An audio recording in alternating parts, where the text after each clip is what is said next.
ডিব্ৰুগড় জিলা কংগ্ৰেছৰ নেতৃত্বত আৰু তিনিচুকীয়া, চৰাইদেউ, শিৱসাগৰ, যোৰহাট, গোলাঘাট জিলাৰ সহযোগত অনুষ্ঠিত হোৱা নতুন বৰ অসম শীৰ্ষক অনুষ্ঠানত উপস্থিত থকা AICC সিনিয়ৰ অবজাৰভাৰ বন্ধু টিকি ডাঙৰিয়া, AICC সেক্ৰেটাৰি বিকাশ উপাধ্যায় ডাঙৰিয়া, অলপ সময় আগত আমাৰ মাজত উপস্থিত থকা বিধায়ী দলৰ সভাপতি দেৱব্ৰত শইকীয়া ডাঙৰিয়া, প্ৰাক্তন কেন্দ্ৰীয় মন্ত্ৰী কংগ্ৰেছ দলৰ জ্যেষ্ঠ নেতা পৱন সিং ঘাটোৱাল ডাঙৰিয়া, প্ৰাক্তন প্ৰদেশ কংগ্ৰেছ সভাপতি ভূপেন বৰা ডাঙৰিয়া, মঞ্চত উপস্থিত থকা প্ৰাক্তন বিধায়কসকল একো মুন্ডা ডাঙৰিয়া, প্ৰণতি ফুকন বাইদেউ, জীবন্তৰা ঘাটৰ বাইদেউ, ৰাজু সাহু ডাঙৰিয়া, দুৰ্গা ভূমিজ ডাঙৰিয়া,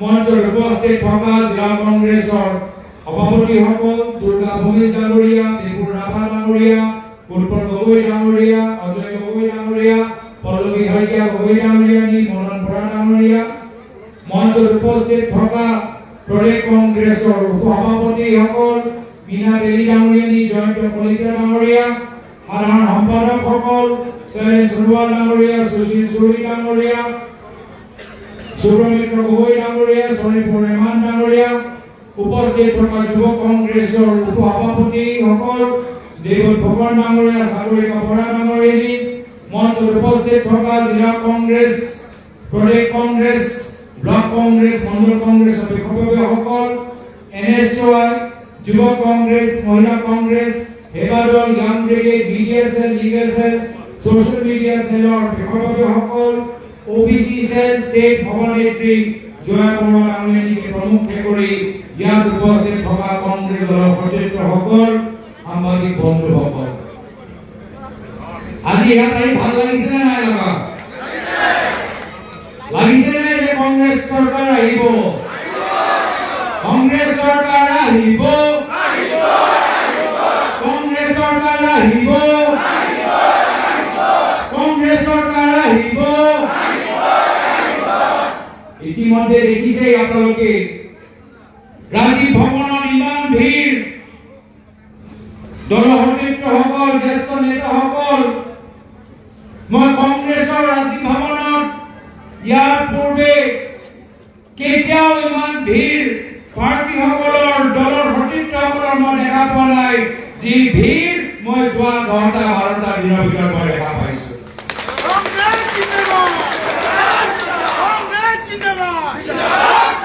গুৱাহাটী মানুহৰ আপত্তি যে কংগ্ৰেছৰ ৰাজীৱ ভৱনৰ বাহিৰত ইমান মানুহৰ ভিৰ, ইমান মানুহৰ সমাগম, এতিয়া ট্ৰেফিকৰ বাবে এতিয়া তেওঁলোকে অফিচ যাওঁতে লেট।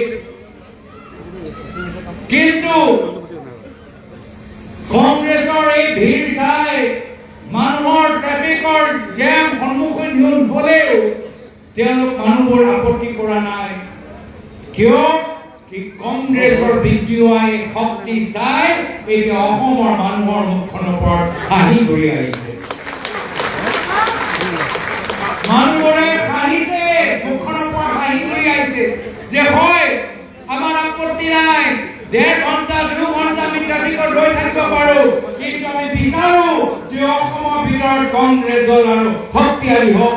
কংগ্ৰেছ দল বিজেপি আৰু হিমন্ত বিশ্ব শৰ্মা ডাঙৰীয়া বিকল্প হিচাপে ওলাই আহক।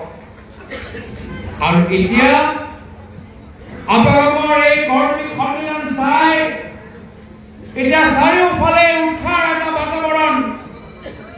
যোৱাকালি আপোনালোকে দেখা পালে যে যি 20 তাৰিখত আনুষ্ঠানিকভাৱে আমাৰ এপ্লিকেশ্যন লোৱা আমাৰ সীমা আমি পাৰ কৰিলো, যদিও আমি 7 দিন আৰু আগবঢ়াইলো, লগে লগে আমি খৰাঘাটত গৈ আমি কাৰ্বি আংলং, ডিমা হাছাও, হোজাই, ৰহাৰ মানুহ লৈ এটা কৰ্মী সভা মাত্ৰ 2 দিনৰ ভিতৰত পাতিলো, আৰু তাতো হাজাৰ হাজাৰ মানুহবোৰ আমি একত্ৰিত হ'লো।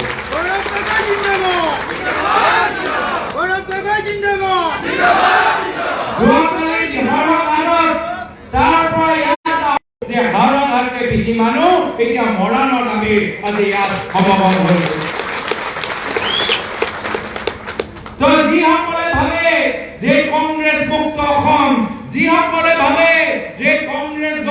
উজনি অসমত নাই। যিসকলে ভাবে যে কংগ্ৰেছ দল দুৰ্বল হৈ গ'ল, আজি আপোনালোকৰ সভা চাই তেওঁলোকে ৰাতি শুব নোৱাৰিব। আজি ৰাতি শুব নোৱাৰিব। ভাবিছিলে ক'ত কংগ্ৰেছ তিনিচুকীয়া, ক'ত কংগ্ৰেছ মৰাণত, এতিয়াতো ইয়াৰ পৰা ৰিপৰ্ট গৈছে, এতিয়া হিমন্ত বিশ্ব শৰ্মা ডাঙৰীয়া চেহেৰাটো আৰু কলা হৈ যাব।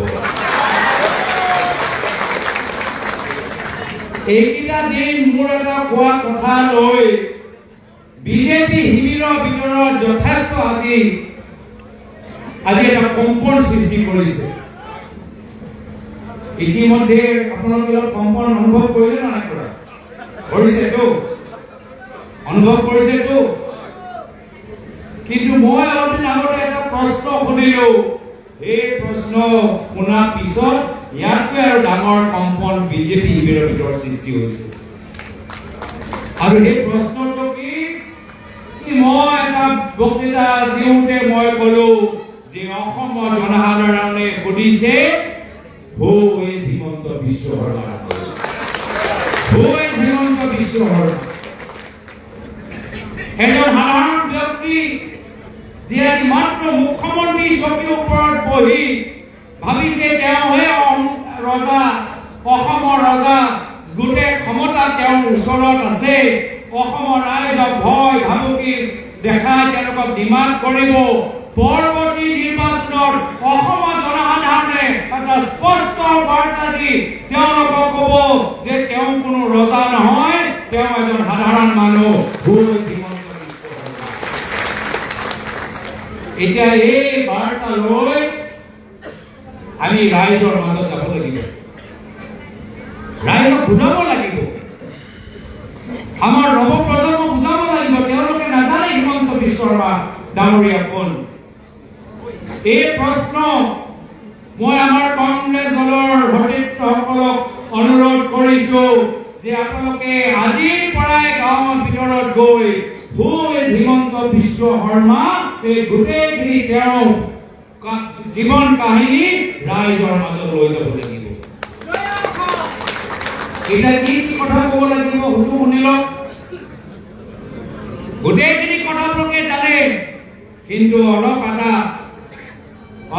আমাক শ্বেপ এটা দিব লাগিব, ৰং দিব লাগিব। তো প্ৰথমে কোন হয় হিমন্ত বিশ্ব শৰ্মা ডাঙৰীয়া?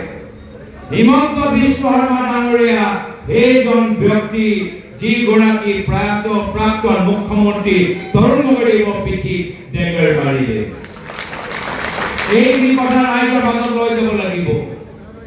যি প্ৰাক্তন তৰুণ গগৈ ডাঙৰীয়াই নিজৰ পুত্ৰৰ দৰে ৰাজনৈতিকভাৱে সুৰক্ষা প্ৰদান কৰিলে, হিমন্ত বিশ্ব শৰ্মা ডাঙৰীয়াক ৰাজনৈতিকভাৱে আগুৱাই লৈ গ'ল, পৰামৰ্শ দিলে, গোটেই ক্ষমতা দিলে।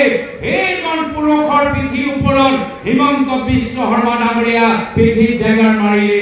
এয়া হ'ল হিমন্ত বিশ্ব শৰ্মা ডাঙৰীয়া। কোন হ'ল হিমন্ত বিশ্ব শৰ্মা ডাঙৰীয়া? সেইগৰাকী ব্যক্তি